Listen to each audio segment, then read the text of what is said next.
और इस गांव को गोद लेने के पीछे भी शायद आपको पुरानी कहानी का भी पता होगा कि किस तरह से ये भाईचारा हमने कायम रखा। और जहां तक खटखड़ की बात है, ये जो मेरा नाम तो पहले यूं कहते ना पूर्व विधायक, ये पूर्व हटा दो तो मेरा तो क्योंकि महिला ही हटा सकते हैं इस नाम में। मैं तो का भरोसा इतना नहीं करती था, मैं थारा भरोसा करना चाहूँ। क्योंकि जहां तक महिलाओं की बात है ना, अब जितना महिलाएं अपना दबाव बना सके परिवार में, अगर परिवार में महिला समझदार होगी, होशियार होगी तो सारे घर में संभाल लेंगे वो। और मैं तो एक चीज और देखूं कि महिलाएं इतना काम कर रहे हैं सुबह से लेकर रात तक। सुबह उठ के बस तो पहले चाय बनाओगी या आधार कार्ड देगी या सामने गिरेगी, उसके बाद बालका की रोटी की तरफ, कोई स्कूल जा रहा है, कोई खेत में जा रहा है, उनका खाना दाना, उसके बाद शाम में फिर काम धंधे। और आदमी तो मैंने घंटे देखे हैं, एक दिन हम दोपहर के टाइम और गांव में घुसने लग रहे थे। मैं बोली मैं बड़ा सन्नाटा हो रहा है गांव में, कोई दिखता है को नहीं। बोले जी लाइट आने लग गई ना, सारे का आराम करें, पंखे तो सोने लग रहे हैं। जब शाम हुई मैं उस गांव से वापिस आने लगी तो आदमी तो बैठे पाए में ताश खेलते। आपने पता होगा ये टोली की टोली 15-15, 20-20 जने बैठकर ताश खेल रहे हैं और लुगाई लादली काम करें। तो औरतें जितना काम कर रहे हैं ना, और जितना मैं थारे बीच में बैठ के अपने आप में नहीं सोच सकूं कि मेरा अगर कोई सहारा बनेगा तो तुम बनोगी। और इसीलिए मैं आज आप लोगों के बीच में आई हूं, क्योंकि जब इलेक्शन का भी टाइम आवा है, जैसे अभी अनूप हमारे डोले से जो हैं उन्होंने आपको बात बताई कि महिलाओं के लिए प्रोग्राम है। अब आपने भी देखा होगा जब चुनाव आते हैं सब तरह की पार्टियां आवे हैं, लेकिन महिलाओं से कोई सीधा नहीं मिलता। चाहे वो महिला सरपंच हो, चाहे वो कोई घर की सब शानी लुगाई हो, गेट पर आवेंगे, दरवाजे में खड़े होंगे, 5-4 आदमी साथ होंगे और न्यू कह के भी थारी वोट मन मिलनी चाहिए, और न्यू कह के अपना अगले राह निकल रहे हैं। लेकिन मैं ये कहती हूँ कि जितनी महिला की ताकत है उतनी उसके आदमी की है, उतनी उसके परिवार की है। तो अपनी वोट तब किसी और के कहते क्यों दो, तुम अपनी वोट की खुद हकदार हो, तुम जहां चाहोगी वहां वोट पड़ेगी। और मैं इस उम्मीद से आपके बीच में आई हूं कि जब इलेक्शन का टाइम आएगा तो आपने तो ये देखना है कि हमारे लिए कौन तो अच्छा है कौन खराब है। और जहां तक जैसे जब हिंदुस्तान आजाद नहीं हुआ था तो पाकिस्तान और हिंदुस्तान के इकट्ठे थे, अंग्रेजों को भगाया था और हमने देश में आजादी प्राप्त करी थी। मैं देखो आज भी स्थिति वही बन रही है, आज भी हम गुलाम हैं। अब अपने हल्के कोई आदमी होता, अपने हल्के को मिलने होता तो हम भी नहीं कहते चलो घर गांव का है, गांव का है। लेकिन एक 200-250 किलोमीटर तो आके आदमी यहाँ पे आके मिलने बन गया, और 4 साल हो गए उसने, हमने तो दिखा नहीं कि काम करता वो। लेकिन तो मेरे को इस बात का बड़ा दुख है कि चाहने वाले जब वोट पड़ने की बात आवा है तो बकाई में बहुत जल्दी आ जावे हैं। कोई कुछ बकाओगा, कोई कुछ कहेगा पेंशन, कोई तो कहेगा अच्छा इसने तो ने तक क्या कहा था 5100 रुपये पेंशन दिया करूंगा, 5100 महिला को मिलेगी, 5100 उसके घरवाले ने मिलेगी, और पटवारी तरह देना होगा। मिली तब ने 5100 पेंशन नहीं मिली ना। तो ये तो इस तरीके से झूठ बोलना है और लोगों ने बहकावा है। अब बेचुपाला जी उसके सगे चाचा, उन्होंने क्या कहा कि 7100 रुपये पेंशन कर दूंगा मैं। अपनी पार्टी का इकलौता एमएलए है वो, 7100 जब करेगा जो सरकार बना होगा तो वो भी झूठ लग रहा है बोलना। मतलब इस तरह के झूठ है वो बहुत चलेगी। इलेक्शन के टाइम में खास बात हुआ करे कि लोग झूठ बहुत बोलेंगे। कोई तो कहेगा पटवारी घरा का पेंशन देगा, कोई कहेगा 300 यूनिट बिजली फ्री कर दूंगा। अब ये केजरीवाल है, यानी पंजाब में जाकर तो नुका है कि भी हरियाणा के लिए एक बूंद पानी नहीं देना चाहता मैं, क्योंकि पंजाब में सरकार बनी है उसकी। और अब हरियाणा में का वो नुका है कि भी मैंने वोट देकर मन जितावा रहता है, यानी किसको तो वोट मांगे है। और जहां तक बाटला के पानी की बात है, मैं आपने बहुत पुरानी बात बताऊं, जब चौधरी छोटू राम मंत्री थे उस समय उन्होंने, जब तो ये पाकिस्तान और ये सारा एक का था, उन्होंने दौरा कराया, हिमाचल भी से में आया करता कि हिमाचल का जो पानी है जहाँ पे बागड़ा का जो डैम बन रहा है उसका सारा पानी पहाड़ा में खत्म हो जाओ है। अंग्रेजों का राज था, अंग्रेज को उन्होंने अफसर को बुलाया डीसी को, और ये कहा कि भाई ये जो पानी जो हमारा खराब जाव है इसको हम किस तरह से अपने हरियाणा और पंजाब के खेतों में दे सकते हैं। उसने एक योजना बनाई कि जी अगर हम पानी में डैम लगा दें तो जो पानी बरसात का पहाड़ा में ताव है वो इकट्ठा हो जाएगा, और उसके बाद इकट्ठा होने के बाद उसको हम नहरों में छोड़ देंगे, जो हम जिसकी हम बागड़ा की बात कर रहे हैं, और उसके बाद खेतों में पानी चला जाया करेगा। तो ये जो भाखड़ा डैम की जो पानी की जो योजना है, ये चौधरी छोटूराम की बनाई हुई योजना है।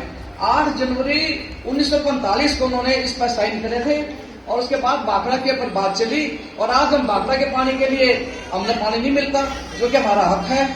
और जहां तक अभी जैसे कुछ महिलाएं पानी की बात कर रही थी, अगर मैं होती ना, ये पानी सारा बंद ही नहीं होना था।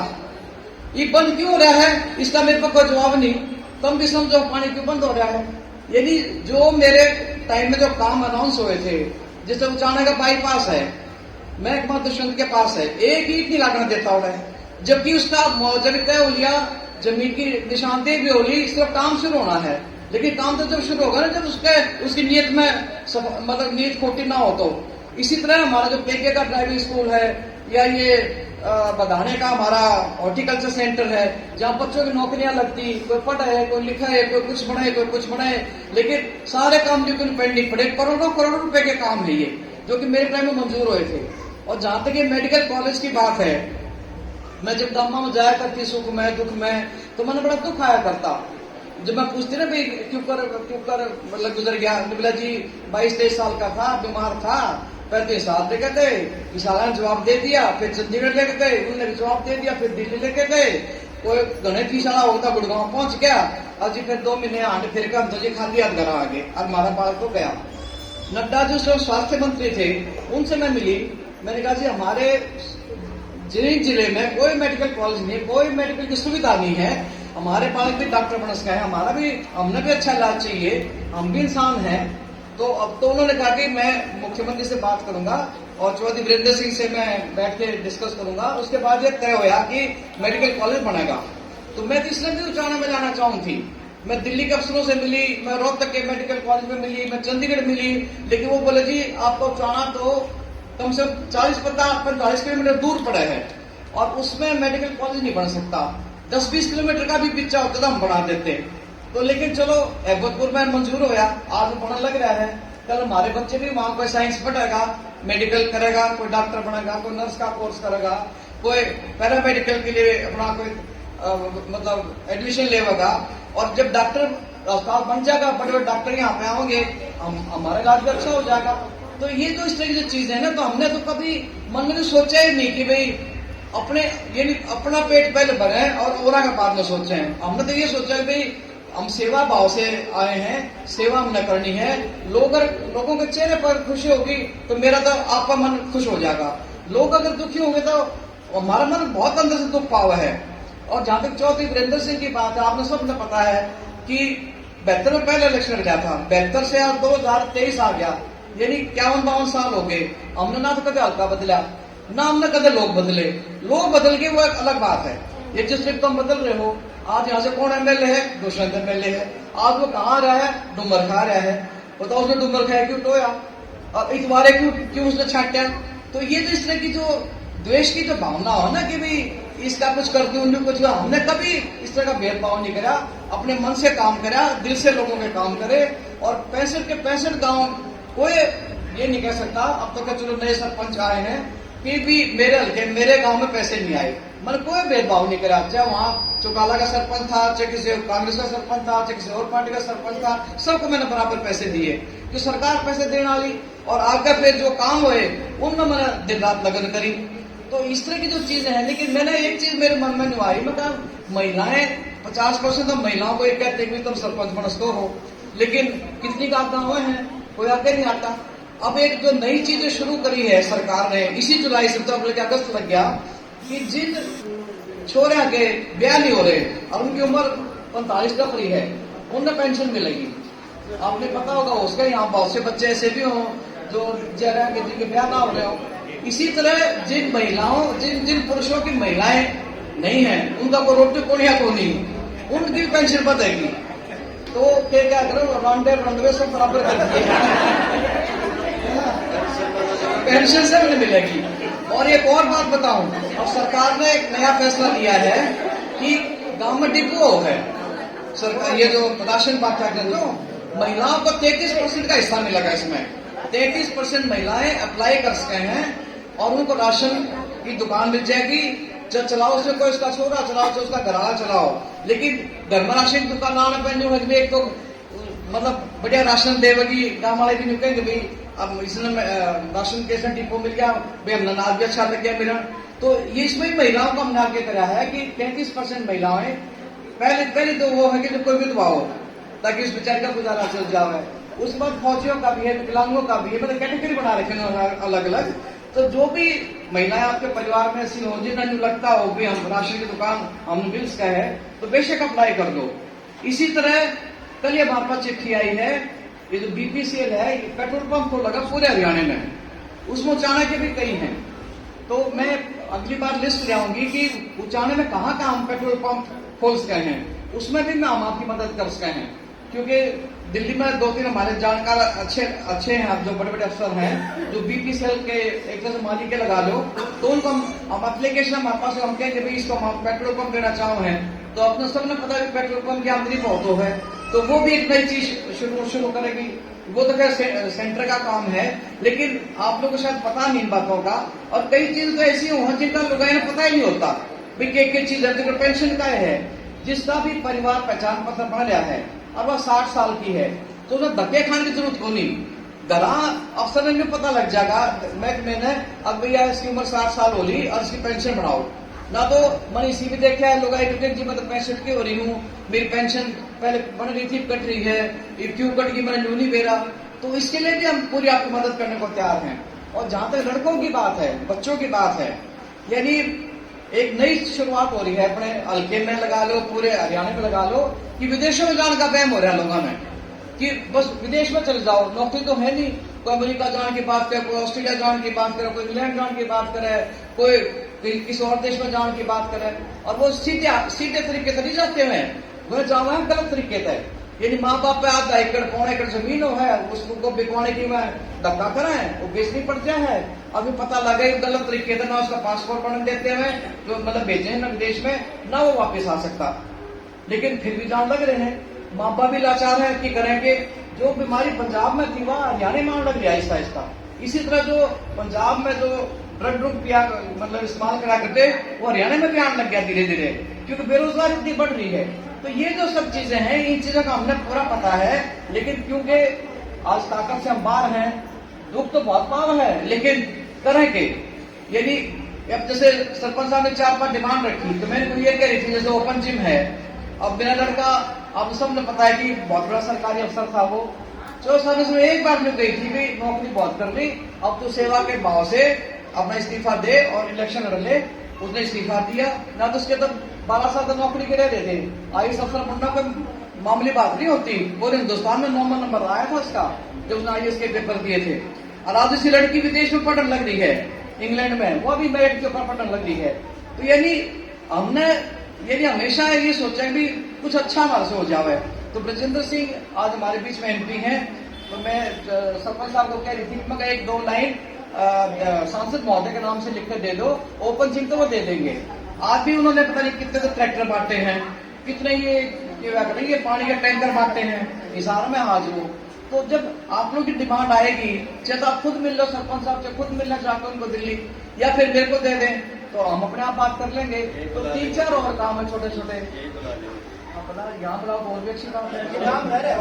अच्छा अच्छा। और जिस तरह ये सड़क की बात है, इसका भी बता रहे थे कि हमारी तो फाइल तो बड़ी बढ़ रही है, लेकिन सड़क से तो कोई नहीं बात तो यह है। अभी अलेवा में जब कॉलेज बना, यो मैंने 14 साल का जन्मदिन था, मैंने अपना प्रस्ताव रखा भी हमने कॉलेज चाहिए। उस टाइम शिक्षा मंत्री थे रामविलास शर्मा जी, उन्होंने तुरंत अनाउंस करा भी यहाँ कॉलेज बनना चाहिए। तो 2 कॉलेज बनने थे। उस बाद में इलेक्शन आ गई, मुख्यमंत्री का टेलीफोन आया कि जी एक हमने और कॉलेज देना है, कहाँ दे मैं। तो ये कहने लगे भी मैंने तो पता नहीं, वो प्रेमलता थी उस टाइम एमएलए, उससे पूछ लो। तो मैंने कहा जी मैंने आपको उस टाइम लिख के दिया था कि छात्र बढ़ना चाहिए, तो छात्र बहुत बड़ा काम है, ये हरियाणा के 10 बड़े कामों में आवा है। तो मुख्यमंत्री ने थोड़ा सा मजाक उड़ाया मेरा, बोला जी आप तो वहां से 3000 वोट तो आ गए हो। मैं बोली माँ जी वह गलती कर रहे हैं तो उस गलती को मैं नहीं दोहराना चाहती, वो उनकी समझ थी, उन्होंने क्या फैसला करना था। लेकिन मैं आज भी वो कहती हूँ कि जो वहां पे लड़कियां हैं, जवान बच्चे हैं, उनको शिक्षा अच्छी मिलनी चाहिए और कॉलेज वहीं पढ़ना चाहिए। कॉलेज को अनाउंस 6 महीने हो लिए, आज भी वो कॉलेज यानी 2 कमरे में लगने लग रहा है। मैं अगर होती ना तो आधी बिल्डिंग बन चुकी होती अब तक, तो जिस तरह ये अयोगा कॉलेज बना हमारा। तो यानी आदमी की अगर काम करने की नीयत हो तो क्या नहीं हो सकता। दुष्यंत चौटाला के पास 12 महकमे है, 12 महकमे। तुमने तो बेरा भी नहीं होगा कि महकमे ले रहा है वो, क्योंकि थारे बीच में आ गए, थारे कोई काम करे तो तुमने पता भी लग गया कि ये काम कर गया है। अब जैसे डॉक्टर राजेश बताने लग रहे थे कि खटकड़मा हमने क्या क्या काम करवाए हैं। तो इस तरह की जो चीजें हैं, ये तो होली आई जा रही होली। मैं जी तो भी अगला संभाल लो, आधा संभाल लो, क्योंकि 4 साल निकल गए और 1 साल निकल जाएगा, इलेक्शन तो फिर आवेंगे। हमने तो सारी मजबूरी में काम करना है। लेकिन जो तकलीफ आप लोग को होती है काम ना पड़ने से, वो तकलीफ हमने तो आपको ज्यादा महसूस हो है। हमने नहीं लगा कि देखो हम काम के बीच में रहने वाले लोग हैं, लेकिन हमारे हाथ में मतलब हमारे हाथ में तो ताकत तो नहीं रह रही। ये ताकत देनी भी थारे हाथ में है और ताकत को लेना भी थारे हाथ में है। आज मेरे को तुमने ताकत नहीं दे रखी, क्योंकि बकाई मांगे और गरीब दुष्यंत के कर देगा। यानी ये तो बाप बेटे की आपस की लड़ाई चल रही है। यानी दादा ने कहा है अब मैं तो जहां दुष्यंत खड़ा होगा वहां से चुनाव लड़ूंगा। पोता ने कहा कि दादा कोई आया गया हो लिया, मैं हूं जो कुछ भी हूं। अब वह कहा कि मैं देखूंगा इसने। तो ये तो आपस में लड़ने लग रहे हैं। इन हमारा तो कोई मतलब नहीं, ना इन उचाने तो कोई मतलब। इनका तो बस ये है कि भाई तू बटा तो मैं बटा, और हम इस बीच में पिछड़ लग रहे हैं, नुकसान हम होने लग रहा है। तो ये जो इस तरह की जो ताकतें हैं, इनसे आप लोगों को बचना होगा। और ये जो ताकतें हैं इसमें झूठ बोलने खतरा हुए हैं। सिर्फ सरकार बनाने मतलब कि हमारे पावर आ जाए उसके बाद देखी जाओगी।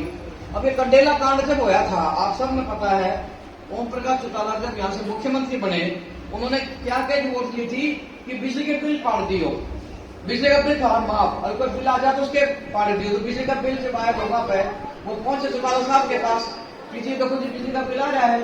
तो बोले भाई तो सरकारी काम तो देने पड़ेंगे। तो कंडेला काम वाले भी पहुंच के बोले जी आप तक थे बिजली के बिल पाड़ दूंगा मैं, ये पाड़ तो नहीं बिजली के बिल आने। लेकिन सरकार बढ़ चुकी थी कि बिगाड़ गया हूं मैं। और कंडेला में जो गोली चली वो आप लोगों को भी पता है। यानी अगर वो सांड बीच में नहीं आता तो क्या कितने आदमी मरे उस गोली कांड में। तो ये जो पावर में आने के लिए जो झूठ बोल रहे हैं, लोगों ने धोखा दे हुए हैं, फरेब कर रहे हैं, वो जब हम समझेंगे नहीं ना, हम नहीं वो धोखा खाते रहेंगे। और हम ना तो हम झूठ बोलते कि मैंने तो कोई वायदा नहीं करा और मैं न्यू कर दूंगी, मैं न्यू कर दूंगी। हाँ न्यू है, बना दोगे तो तुम एक काम को मैं सारे 2 काम करूंगी, तुम 2 को भी मैं सारे 4 काम करूंगी। क्योंकि हमने तो काम करना है, ना हमने घर भरना, ना हमने अपना कोई। क्योंकि जहां तक 34 साल की बात है, जो छोटराम के 1 वारिस हैं, उनके तो कोई लड़का था नहीं, सारी धरती वहां से न मिला है। जो डूमर के में है, यालीपुरे में है, वह भी जो साथी है। तो हम तो देवे हमने लेना किसी का कुछ नहीं। बालक हमारे बढ़िया हमने पढ़ा दिए, ज्ञान तक पढ़ाए, अच्छे संस्कार दिए बच्चों को। और मैं आपसे भी उम्मीद करती हूँ कि अपने बच्चों को अच्छे संस्कार दो, उनको पढ़ाओ लिखाओ, उनको इस काबिल बनाओ कि वो किसी का हाथ ना फैलावे। तो ये जो चीजें है ना, ये महिलाएं इसलिए कर सके क्योंकि माँ का जो रोल होता है, माँ तो बच्चे को पैदा करने के बाद उसको ब्याह तक कि ब्याह के बाद भी यही माँ का रोल कर रहे हैं। पहले वह माँ है, फिर वह सासू बन जाए है, फिर वह दादी बना है, फिर वह नानी बना है। तो महिलाओं के जो रोल है ये बहुत यानी खास है। इस ताकत को समझो कम कि हमारे अंदर कितनी ताकत है। जिस दिन तुम्हें अपनी ताकत समझ जाओगे ना, तुमने किसी और आगे नहीं कहना पड़ेगा अब किसकी वोट देनी है, बल्कि तुम कहो अब किसकी वोट देवानी हम, कि बोला थारी बात मानने लग जावे कि हाँ ये ठीक है, इसे की करके देख लो। तो और महिलाओं के पास तो पहली बात तो कोई आता नहीं, कोई आओगा तो अपने मतलब में आओगा। और मैंने तो आज कोई मतलब नहीं, मैं सिर्फ न्यू को हूँ कि भाई यो पूर्व विधायक वाला जो नाम है ना, यो पूर्व में इतना दुख दे हुए है। जब न्यू कहेंगे ना हमारी पूर्व विधायक में तो जी न्यू जल जाए जमा, लेकिन कहूँ करूँ के वो तो पूर्व हो है। तो इस पूर्व ने तुम हटा दो। यह बात कह के मैं अपनी बात खत्म करूँ। आप लोग का बहुत बहुत धन्यवाद।